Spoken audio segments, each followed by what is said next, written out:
बहुत समय पहले की बात है। एक गांव में हरिलाल नाम का एक लालची और बेईमान जमींदार रहता था। वह अपनी जमीन गरीब किसानों को ठेके पर देता था और उन गरीब किसानों से बहुत ज्यादा कर वसूलता था। जमींदार हरिलाल बहुत ही ज्यादा लालची था। गरीब किसानों को बहला फुसलाकर पहले ठेके में काम करवाता और बाद में किसानों से ही शर्त रख देता।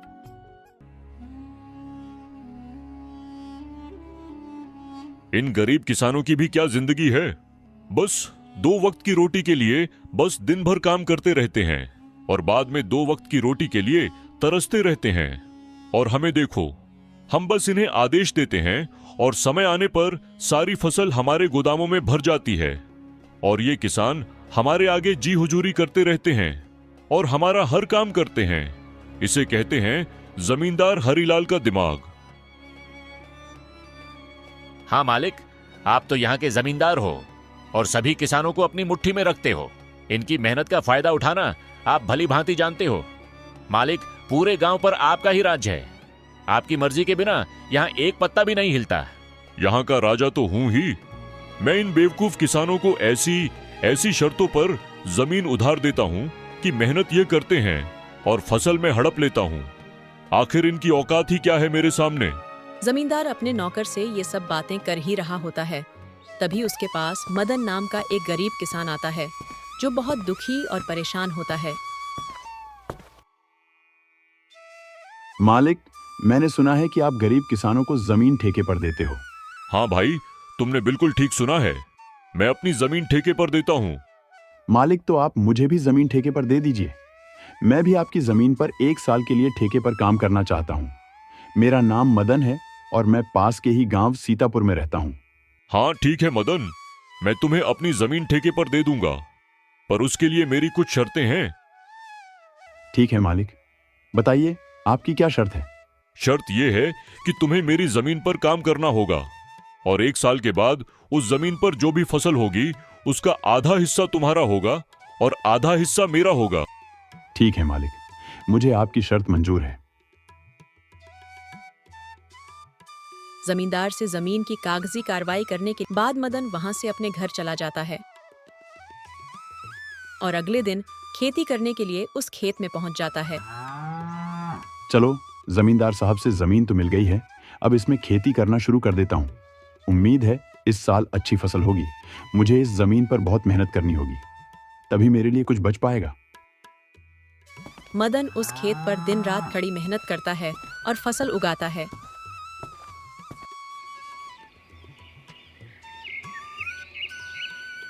कुछ महीनों बाद गेहूं की फसल उगकर तैयार हो जाती है। मदन गेहूं की फसल की कटाई भी शुरू कर देता है।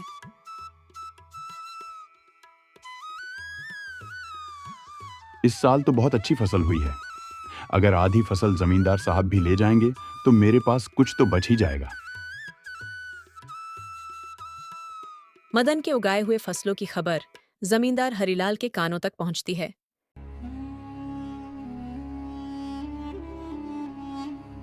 क्या सेठ जी, आपको पता है क्या, आज मदन अपने फसलों की कटाई कर रहा है।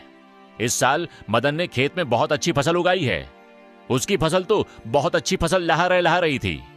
अब मदन ने उसकी कटाई करनी शुरू कर दी है। अरे सच में ये तो बहुत अच्छी खबर है कि मदन आज फसल की कटाई कर रहा है। चलो चलकर देखते हैं।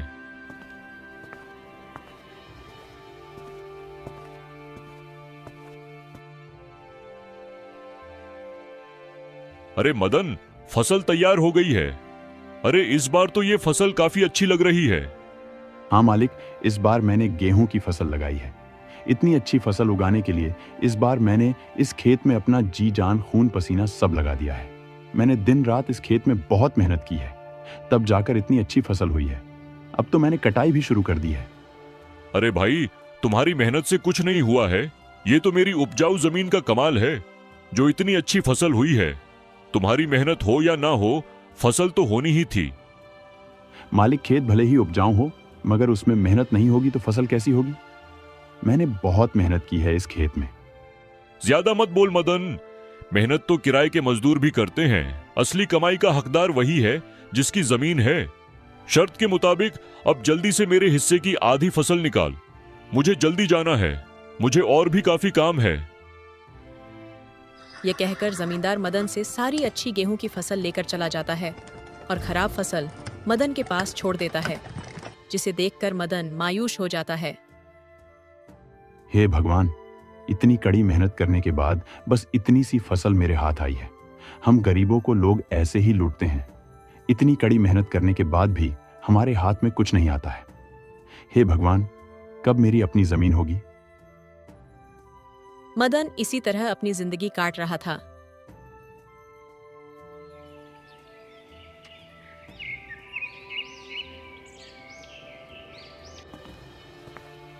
कुछ महीनों बाद मदन का बेटा सूरज, जो शहर पढ़ने के लिए गया था, वापस गांव आ जाता है। गांव आने पर जब उसने गांव का नजारा देखा तो उसे बहुत दुख हुआ।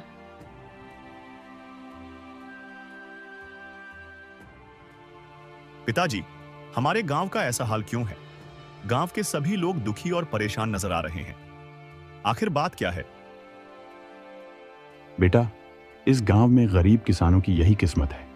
जमींदार हरिलाल जैसे लोग हमारी गरीबी का फायदा उठाते हैं। मेहनत हम करते हैं और उसका फल जमींदार हरिलाल जैसे लोग खा जाते हैं। हमारे पास ना अपनी जमीन है और ना अधिकार। हम गरीब किसान बस मेहनत करते हैं और भूखे रहते हैं। किसानों की यह स्थिति सुनकर सूरज बहुत दुखी हो जाता है। पिताजी, आप चिंता मत कीजिए। अब मैं आ गया हूं। ये अन्याय अब और नहीं चलेगा। आज से मैं खेती करूंगा और लालची जमींदार को उसी की शर्तों में उसकी चालाकी का जवाब दूंगा।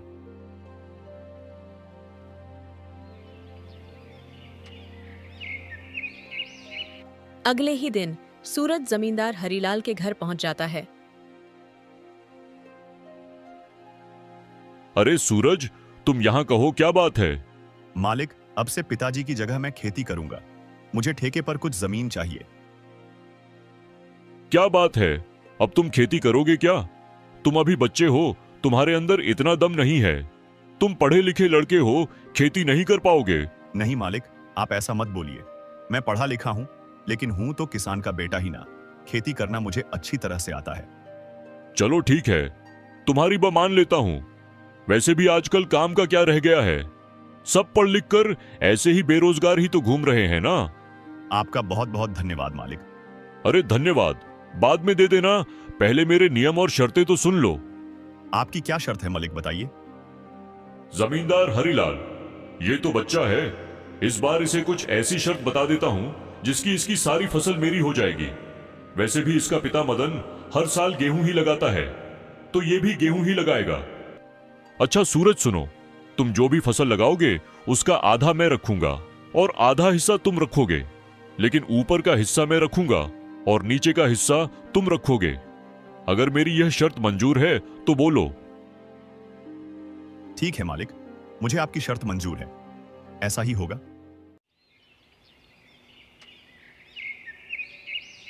अगले दिन से सूरज खेतों पर काम करना शुरू कर देता है। सूरज ने इस बार धान के बदले आलू की फसल लगाई और कुछ महीने बाद फसल तैयार हो गई। आलू की फसल बहुत अच्छी हुई थी। अब सूरज खेत से आलू निकालने लग जाता है।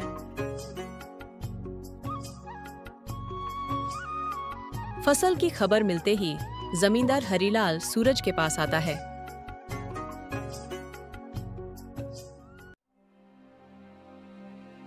अरे सूरज, शर्त तो याद है ना तुम्हें? आधा मेरा और आधा तुम्हारा। हाँ हाँ मालिक, मुझे सब कुछ याद है। आधा आपका और आधा मेरा। और आपने कहा था कि नीचे का हिस्सा मेरा होगा और ऊपर का हिस्सा आपका होगा, तो आप ऊपर का हिस्सा ले सकते हैं। अरे मालिक, इसने तो चालाकी कर दी। ये धान का फसल नहीं है, ये तो आलू की फसल है। अरे ये क्या, इस बार तुमने आलू लगाया है? हाँ मालिक, पिताजी इतने सालों से धान की ही फसल लगा रहे थे, तो मैंने सोचा कि इस बार आलू की फसल लगा देता हूं। अरे मैं क्या करूंगा इस घास फूस को लेकर, जबकि सारे आलू तो तुम ले रहे हो। आप ही की शर्त है मालिक, आप ही ने शर्त बताई थी और अब आप ही शर्त मानने को तैयार नहीं हैं। मैं कुछ नहीं जानता, आप अपना ऊपर का हिस्सा ले जाइए। इस तरह सूरज ने अपने चालाकी दिखाते हुए लालची जमींदार को मुंह तोड़ जवाब दिया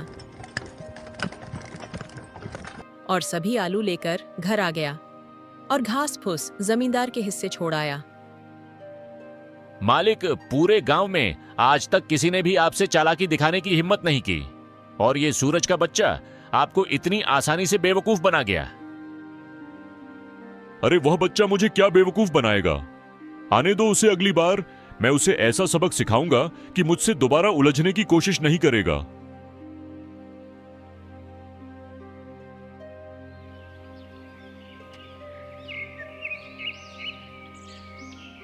कुछ दिन के बाद सूरज दोबारा जमींदार के घर जाता है। कहो सूरज, क्या चाहिए तुम्हें? कैसे हैं मालिक? आपकी जमीन ठेके पर चाहिए थी। ठीक है, मैं तुम्हें अपनी जमीन ठेके पर दे दूंगा, पर मेरी इस बार की शर्त भी सुन लो। लड़के, इस बार तुम्हारी कोई चालाकी नहीं चलेगी। लड़के, इस बार फसल का नीचे का हिस्सा मैं लूंगा और ऊपर का हिस्सा तुम्हारा होगा। बोलो, क्या तुम्हें मेरी यह शर्त मंजूर है? मालिक, मुझे आपकी शर्त मंजूर है। मालिक, इस बार फसल के ऊपर का भाग मेरा ही होगा। इस तरह सूरज जमींदार से बात करने के बाद अपने घर आ जाता है। इस बार भी सूरज दोबारा खेती करने की तैयारी में जुट जाता है। सूरज इस बार गेहूं का लगाता है।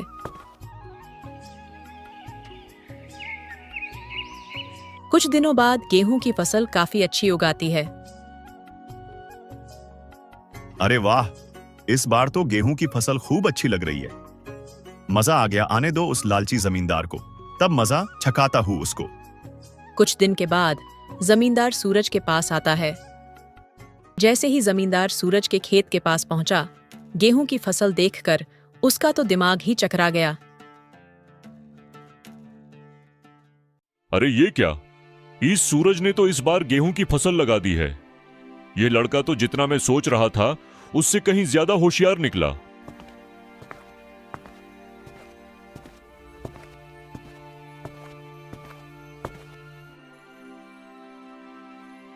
प्रणाम मालिक, कैसे हैं आप?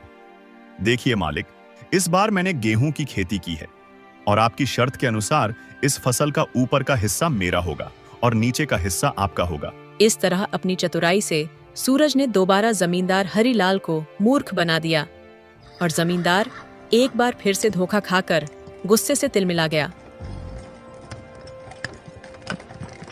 अरे मालिक, उस पिद्दी से लड़के का दिमाग तो देखिए। आप जैसे इतने बड़े चालबाज को उसने फिर से मूर्ख बना दिया। तुम सही कह रहे हो जुगनू, मैं तो उसे बच्चा ही समझ रहा था और उस बच्चे ने मुझे फिर से मूर्ख बना दिया। अगली बार उसे आने दो, फिर उसे बताता हूं कि जमींदार हरिलाल क्या चीज है। सूरज ने गेहूं की कटाई की और सारी फसल अपने घर ले आया और उस फसल का कुछ हिस्सा सूरज ने गांव के जरूरतमंद लोगों में बांट दिया। सूरज और उसका पिता मदन दोनों ही बहुत खुश थे।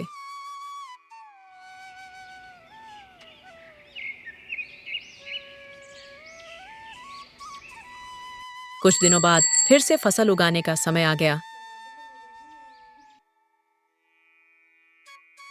चलो, आज उस लालची जमींदार के पास दोबारा मुलाकात करता हूं और इस साल भी ठेके पर जमीन लेकर फसल उगाता हूं और देखता हूं इस बार वह जमींदार शर्त में अपना कौन सा खुराफाती दिमाग लगाता है।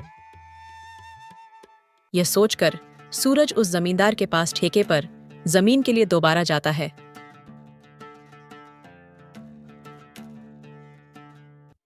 अच्छा, तो तुम मुझसे मिलने दोबारा आ गए। देखो बच्चे, ज्यादा होशियार बनने की कोशिश मत करना। मैं भी जमींदार हरिलाल हूं। मुझे होशियारी नहीं आती है मालिक, मैं तो एक गरीब किसान का बेटा हूं। होशियार तो आप लोग हो जो गांव के गरीब किसानों की मजबूरी का फायदा उठा रहे हो। अपनी जबान पर काबू रखो सूरज। तुम यह क्या बोल रहे हो? जिस काम के लिए आए हो वह बात करो। यहां ज्यादा ज्ञान बांटने की जरूरत नहीं है। ठीक है मालिक, चलो काम की बात करते हैं। मुझे इस बार भी आपकी जमीन ठेके पर चाहिए। बताइए, इस बार आपकी क्या शर्त है?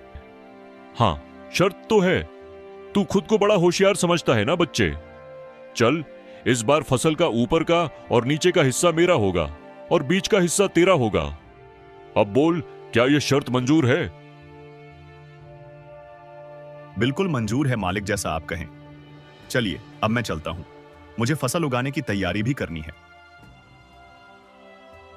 लालची जमींदार की बात मानकर सूरज अपने घर चला जाता है। वह फिर से फसल उगाने की तैयारी में लग जाता है और इस बार वह गन्ने की फसल लगाता है। सूरज बेटा, इस बार खेती में कौन सी फसल लगाया है? पिताजी, इस बार मैंने गन्ने की खेती की है। फसल काफी अच्छी हुई है। इस बार भी आमदनी अच्छी होगी पिताजी। ये तो बहुत अच्छी बात है बेटा, तुम ऐसे ही मेहनत करते रहो।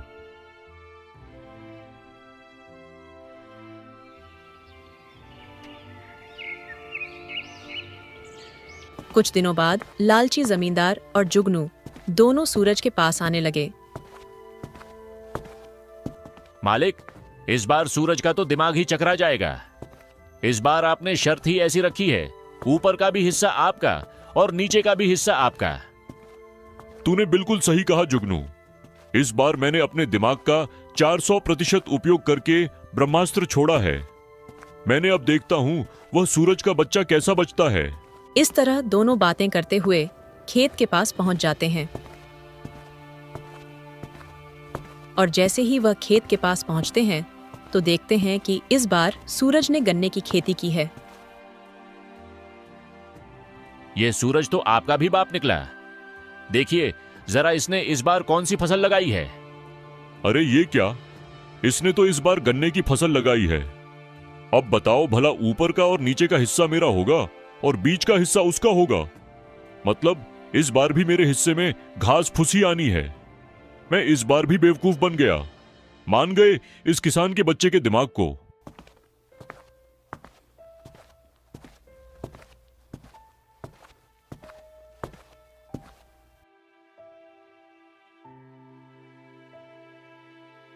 अरे आइए आइए मालिक, कैसे हैं आप दोनों? आपस में क्या खुसुर फुसुर कर रहे हैं? अरे वाह, एक तो चोरी ऊपर से सीना चोरी। तुमने मुझे इस बार भी बेवकूफ बना दिया। जरा मुझे भी तो बताओ, मैं भला आपको क्या बेवकूफ बनाऊंगा? मालिक, आप तो दुनिया को बेवकूफ बनाते हो। देखिए मालिक, इस बार मैंने गन्ने की फसल लगाई है और आपके शर्त के मुताबिक इस फसल के ऊपर और नीचे का हिस्सा आपका होगा और बीच का हिस्सा मेरा होगा। अरे ओ किसान के बच्चे, मालिक को ज्यादा होशियारी दिखाने की कोशिश मत कर। बेईमानी और मक्कारी में ये सबके बाप हैं बाप। ये खेत भी हमारा है और इसमें लगी फसल भी हमारी है। अरे ओ जुगनू, बस कर, ज्यादा चिल्लाने की जरूरत नहीं है। शायद यह हमारी ही करनी का फल है। हमने इन भोले भाले किसानों को बहुत ठगा है। आज पहली बार किसी ने हमें ठगा है। इस लड़के ने हमारी आंखें खोल दी हैं। अब मैं समझ चुका हूं कि बेईमानी का फल हमेशा बेईमानी ही मिलता है। इसीलिए आज के बाद मैं किसी भी किसान को परेशान नहीं करूंगा। सभी किसान की मेहनत का बराबर का हक दूंगा। जितने भी किसानों की जमीन मेरे पास गिरवी है, मैं वह सब उनको वापस कर दूंगा और कभी भी उनकी गरीबी और लाचारी का फायदा नहीं उठाऊंगा। मालिक, आपने तो यह बहुत अच्छी बात कही है। एक किसान दिन रात मेहनत करता है अपने परिवार के लिए, ना ही वह कभी अच्छे कपड़े पहनता है और ना ही कभी अच्छा खाना खा पाता है। अपने परिवार का पेट भरने के लिए वह दिन रात अपना पेट जलाकर वह मेहनत करता है। ऐसे में इनको तकलीफ देना या इनके साथ बेईमानी करना अच्छी बात नहीं है। इसलिए इनका हक तो इन्हें मिलना ही चाहिए। आप इनको इनकी जमीन वापस लौटा दीजिए मालिक, और अभी भी समय है, सच्चाई के रास्ते पर आ जाइए, नहीं तो आपको इससे भी बड़ा नुकसान झेलना पड़ सकता है। इस तरह सूरज अपनी मेहनत और होशियारी से लालची जमींदार को सही रास्ते पर ले आता है। जमींदार हरिलाल ने वहां के सभी किसानों की जमीन और उनका पैसा उनको वापस कर दिया। उस दिन के बाद वहां के सभी किसान खुशी खुशी रहने लगे और किसी भी जमींदार ने किसी भी गरीब किसान का हक नहीं मारा।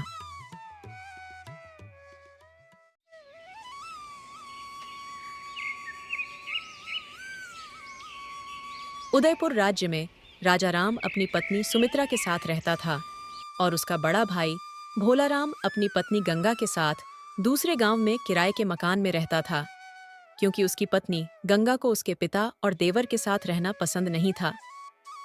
वहीं दूसरी तरफ राजा राम और सुमित्रा अपने पिता की बहुत सेवा करते थे। एक दिन भोला राम और उसकी पत्नी गंगा अपने गांव उदयपुर आते हैं।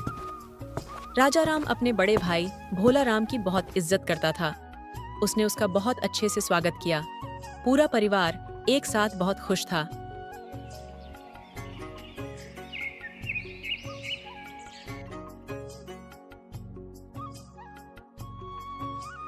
सुनिए जी, आज भगवान के दर्शन के लिए हमें मंदिर जाना है। लेकिन सुमित्रा, हम मंदिर कैसे जा सकते हैं? तुम तो जानते ही हो पिताजी की तबीयत कितनी खराब रहती है। अगर हमारे जाने के बाद उन्हें कुछ हो गया तो हम क्या करेंगे? अजी, भैया भाभी भी तो आए हुए हैं। हम पिताजी को भैया भाभी के पास छोड़कर जाएंगे। वो एक दिन के लिए हमें मना नहीं करेंगे। थोड़ी ही देर है तो बात है, हम दोनों तुरंत ही वापस आ जाएंगे। ठीक है सुमित्रा, तुम जाकर भैया भाभी को बुला लो, फिर हम दोनों मंदिर चलते हैं। थोड़े ही देर बाद राजा राम और उसकी पत्नी सुमित्रा मंदिर के लिए निकल जाते हैं। तभी भूषण की तबीयत खराब होने लगती है और भूषण अपनी बड़ी बहू गंगा से कहते हैं, अरे ओ बड़ी बहू, सुनती हो? अरे क्या हुआ बुढ़े? सुनो बड़ी बहू, लगता है मेरा अंतिम समय आ गया है। मेरी तबीयत ठीक नहीं लग रही है। तुम जल्दी से राजा राम और सुमित्रा को घर वापस बुला लो। वो दोनों ज्यादा दूर नहीं गए होंगे, क्योंकि मुझे तुम लोगों को कुछ बताना है। तभी गंगा कुछ देर सोचती है। लगता है इस बुढ़े के जाने का समय आ गया है और ये जायदाद का बंटवारा करना चाहता है। यही सही समय है सारी जायदाद हड़पने का। हम दोनों पति पत्नी सारी संपत्ति हड़प लेंगे और दूसरे गांव में खुशी खुशी रहेंगे। तभी गंगा जाकर अपने पति भोला राम को सब कुछ बता देती है और भोला राम अपने पिता के पास आकर बोलता है, क्या हुआ पिताजी? तबीयत ज्यादा खराब है क्या? हाँ हाँ बेटा, इसीलिए मैं संपत्ति का बंटवारा करना चाहता हूँ। जल्दी से राजा राम और उसकी पत्नी सुमित्रा को बुला लो। पिताजी, मैंने देखा पर वह दोनों कहीं दूर दूर तक नजर नहीं आ रहे थे। आप हमें बता दीजिए, हम वे दोनों को बता देंगे। अच्छा ठीक है, तुम दोनों मेरी बात ध्यान से सुनो।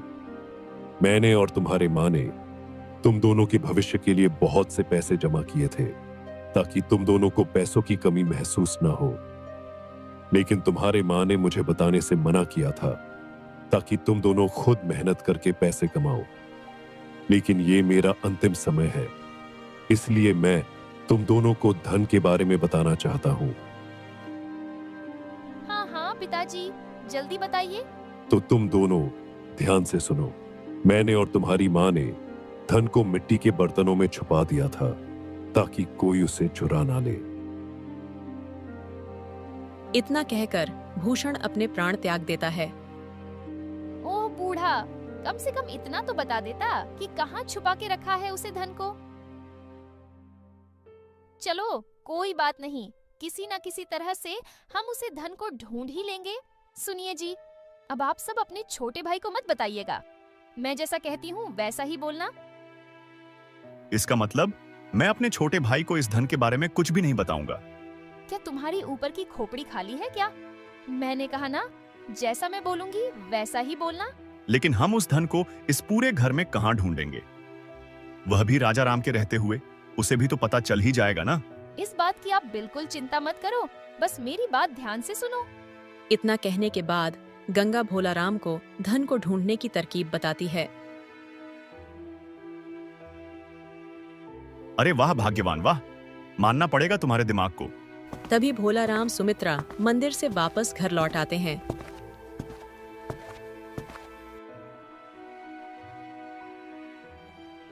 अरे पापा जी, क्या हो गया आपको?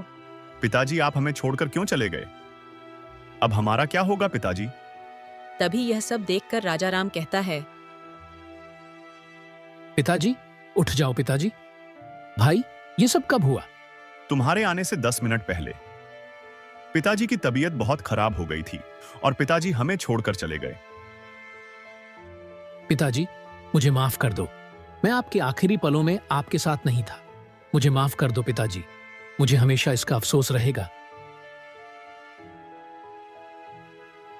दोनों भाई मिलकर अपने पिता का अंतिम संस्कार कर देते हैं।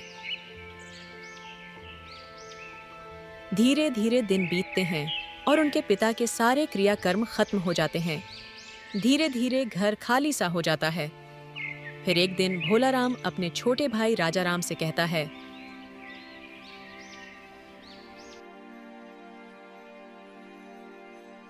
सुनो भाई राजाराम, अब तो पिताजी हमारे बीच नहीं रहे, तो तुम अपनी पत्नी सुमित्रा को लेकर यहां से चले जाओ, क्योंकि पिताजी ने सारी जायदाद और यह घर मेरे नाम कर दिया है।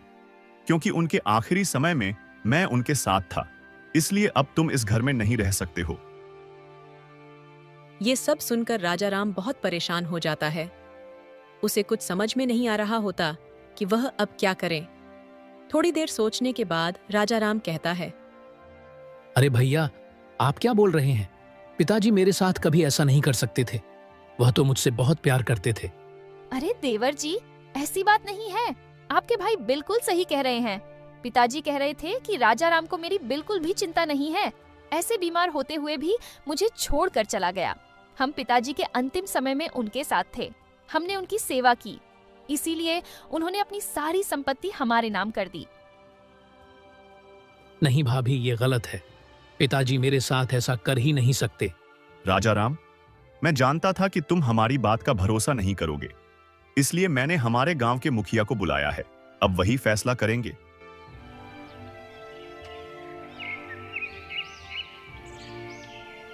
थोड़ी ही देर बाद वहां मुखिया जी आते हैं और भूषण के लिखे हुए खत को पढ़ते हैं।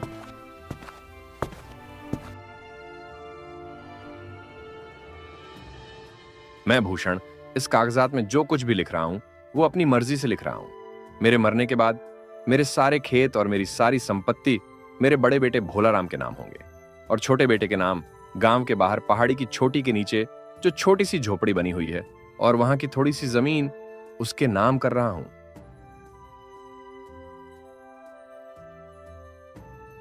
मुखिया जी, क्या कागज पर जो लिखा है क्या सच है कि उसे मेरे पिताजी ने लिखा है? राजाराम, ये तो मुझे भी समझ में नहीं आ रहा है कि तुम्हारे पिताजी ने तुम्हारे साथ ऐसा क्यों किया, लेकिन इस खत में जो भी लिखा है वह तुम्हारे पिताजी ने ही लिखा है और उसके बाद अपना अंगूठा भी लगाया है। अरे मुखिया जी, इसकी वजह मैं बताता हूं। मेरा भाई राजाराम और उसकी पत्नी सुमित्रा मेरे पिताजी का बिल्कुल भी ध्यान नहीं रखते थे और तो और उन पर बहुत अत्याचार भी करते थे। पिताजी की तबीयत खराब होते हुए भी ये लोग बाहर घूमने चले गए, इसलिए पिताजी इनसे बहुत नाराज थे। मैंने और गंगा ने पिताजी की बहुत सेवा की, इसलिए पिताजी ने सारी संपत्ति मेरा नाम कर दी है। नहीं मुखिया जी, ये सब झूठ है। मैं और मेरी पत्नी पिताजी का बहुत अच्छे से ख्याल रखते थे और पिताजी हमारे साथ खुश भी थे। हाँ राजाराम, तुम बिल्कुल सही कह रहे हो, लेकिन मैं कुछ नहीं कर सकता। हमारे पिताजी ने साफ साफ लिखा है और सबूत के तौर पर अपना अंगूठा भी लगाया है, इसीलिए मैं इस मामले में कुछ नहीं कर सकता। मुखिया के इतना कहते ही भोलाराम और गंगा बहुत खुश हो जाते हैं। तभी भोलाराम मुखिया से कहता है, मुखिया जी, अब आप राजा राम को साफ साफ बता दीजिए कि वह अपनी पत्नी को लेकर यहां से चला जाए। भैया, ये आप क्या कह रहे हैं? मैं आपका छोटा भाई हूँ। पिताजी मुझसे नफरत करते थे तो क्या हुआ? आप तो मुझे अपना पास रख सकते हैं ना? इन सभी बातों को सुनकर मुखिया बोलता है, राजाराम, तुम्हारे पिता के लिखे वसीयत के अनुसार गांव के बाहर की झोपड़ी और थोड़ी सी जमीन तुम्हारी है। तुम अपनी पत्नी को लेकर वहां चले जाओ। लेकिन मुखिया जी, वो झोपड़ी तो पूरी तरह से खराब है। हम भला वहाँ कैसे रहेंगे? अरे इसमें गलत क्या है? तुम लोगों को वैसा ही परिणाम मिला जैसा तुमने पिताजी के साथ किया और हमें भी वैसा ही परिणाम मिला जैसा हमने पिताजी के साथ किया। नहीं भाभी, आप बिल्कुल झूठ बोल रही हैं। पिताजी हमारे साथ ऐसा नहीं कर सकते। पिताजी हम दोनों से बहुत प्यार करते थे और हम लोग भी पिताजी की बहुत सेवा करते थे। देखिए मुखिया जी, इन्हें दोनों को समझ दीजिए कि यहाँ पर खड़े होकर हम दोनों से बहस ना करें और चुपचाप यहाँ से चले जाएं। देखो राजाराम, तुम्हारे पिता के जैसे वसीयत के अनुसार यह घर तुम्हारे बड़े भाई के नाम है। अगर वो लोग नहीं चाहते तो तुम लोग यहां नहीं रह सकते। तुम्हें यहां से जाना ही होगा। मैं इन्हें अपने साथ नहीं रखना चाहता मुखिया जी। क्योंकि इन्हें पिताजी के साथ बहुत बुरा व्यवहार किया है। इन्हें तो अपनी गलती की सजा मिलनी ही चाहिए।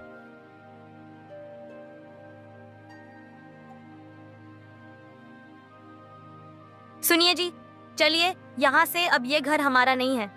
लेकिन सुमित्रा, मुझे तो कुछ भी समझ में नहीं आ रहा है। अगर पिताजी हमसे नाराज थे तो वह हमें बता सकते थे। उन्होंने हमारे साथ ऐसा क्यों किया? पता नहीं जी भैया, भाभी ने हमारे साथ ऐसा क्यों किया। उन्होंने हमारे बारे में एक बार भी नहीं सोचा। अरे सुमित्रा, हमने पिताजी की इतनी सेवा की, फिर भी उन्होंने हमारे साथ ऐसा किया। इसमें भैया भाभी का क्या दोष है? चलो अब यहाँ से, अब हमारा यहाँ कोई काम नहीं है। फिर वह दोनों वहां से चले गए।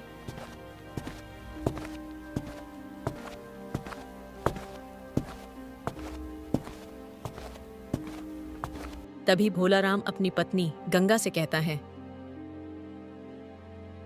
अरे वाह भाग्यवान, क्या दिमाग है तुम्हारा। पिताजी की छुपाई हुई सारी जायदाद भी हमारी हो गई और ये घर भी हमारा हो गया। अजी अच्छा हुआ कि हमने पिताजी के कागज बदल दिए और उन पर उनका अंगूठा लगवा लिया। अब संपत्ति हमारी है और मकान भी हमारा है। अब हम दोनों यहाँ आराम से रह सकते हैं। थोड़ी देर बाद मुखिया जी राजाराम के पास आते हैं। पता नहीं राजाराम, तुम्हारे पिताजी को क्या हो गया था, तुम्हारे साथ ऐसा क्यों किया। ये बात तो मुझे भी समझ में नहीं आ रही है, वरना पूरा गांव जानता है तुम्हारे पिताजी की सेवा सबसे ज्यादा किसने की है। मुखिया जी, मुझे जमीन जायदाद का कोई लालच नहीं है, लेकिन पिताजी के मन में हमें लेकर इतनी नफरत थी, यह बात मुझे अंदर ही अंदर खाई जा रही है। राजाराम, अब मैं चलता हूँ। तुम्हें किसी भी चीज की जरूरत हो तो मुझे बता देना। इतना कहने के बाद मुखिया वहां से चला जाता है। राजाराम अपनी पत्नी सुमित्रा से कहते हैं, सुमित्रा, अब हम क्या करेंगे? मुझे बिल्कुल भी अच्छा नहीं लग रहा है कि पिताजी हमसे इतनी नफरत करते थे। नहीं नहीं, ऐसी बात नहीं है। पिताजी तुमसे बिल्कुल भी नफरत नहीं करते थे, वे हमसे बहुत प्यार करते थे। तुम कल मुखिया जी के पास जाओ, वे तुम्हें कोई काम जरूर दिलवा देंगे। अब चलो अंदर चलते हैं और सफाई करते हैं। सुमित्रा घर के अंदर जाती है और साफ सफाई करने लगती है। थोड़ी ही देर बाद घर के अंदर से सुमित्रा आवाज लगाती है। राजाराम जल्दी से घर के अंदर जाता है।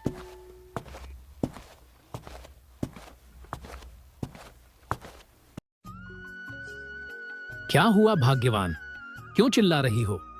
देखो, सफाई करते समय मुझे 4-5 मिट्टी के घड़े मिले। क्या हो सकता है इसमें? खोल कर देखता हूँ। राजाराम उन घड़ों को खोलता है। वह सारे घड़े सोने के सिक्कों से भरे हुए थे। सुमित्रा, अब मैं समझा कि पिताजी ने हमें ये झोपड़ी क्यों दिया।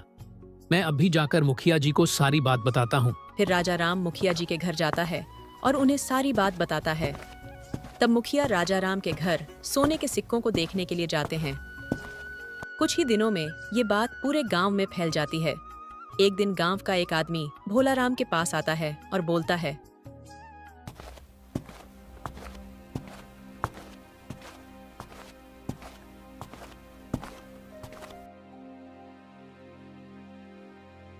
भोलाराम भाई, गजब हो गया। अरे भाई, क्या गजब हो गया? गजब हो गए पता नहीं है क्या? तुम्हारे भाई राजाराम की झोपड़ी में 4-5 सोने के सिक्के से भरे घड़े मिले हैं। अरे भाई, क्या बोल रहे हो? तुम्हारा दिमाग तो ठीक है ना? क्या मैं सच कह रहा हूँ? अगर तुम्हें मेरी बातों पर भरोसा नहीं है तो तुम मेरे साथ चलकर खुद देख लो। ये बात पूरे गांव को पता है, बस तुम्हें ही नहीं पता।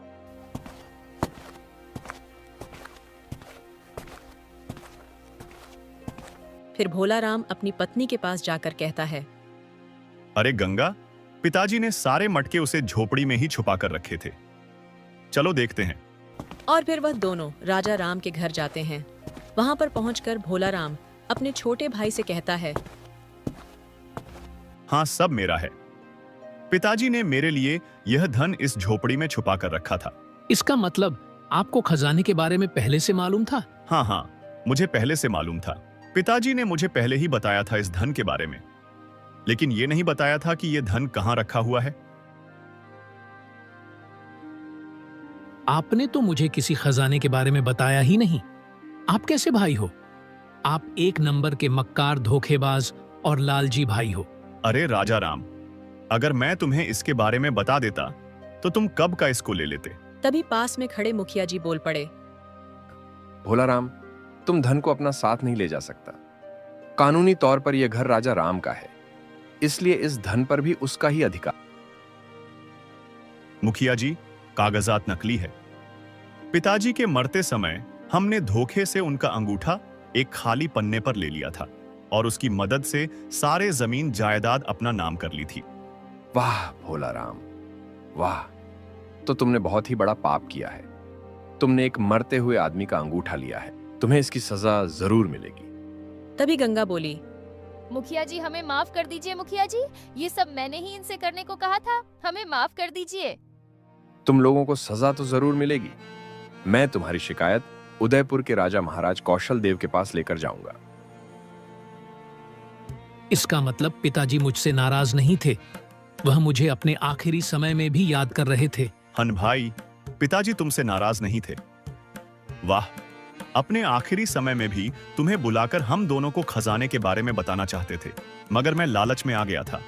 मुझे माफ कर दो मेरे भाई, मुझसे बहुत बड़ी गलती हो गई। आपने मुझे धन संपत्ति नहीं दी, इसका मुझे दुख नहीं है, लेकिन आपने मुझसे पिताजी के नाम पर इतना बड़ा झूठ बोला, इसके लिए मैं आपको कभी माफ नहीं करूंगा। आप एक नंबर के मक्कार, धोखेबाज और लालची भाई हो। आपकी सजा यही है कि आप मुझसे बहुत दूर चले जाओ। भोलाराम और गंगा के हाथ में कुछ भी नहीं लगता और दोनों वहां से चुपचाप चले जाते हैं।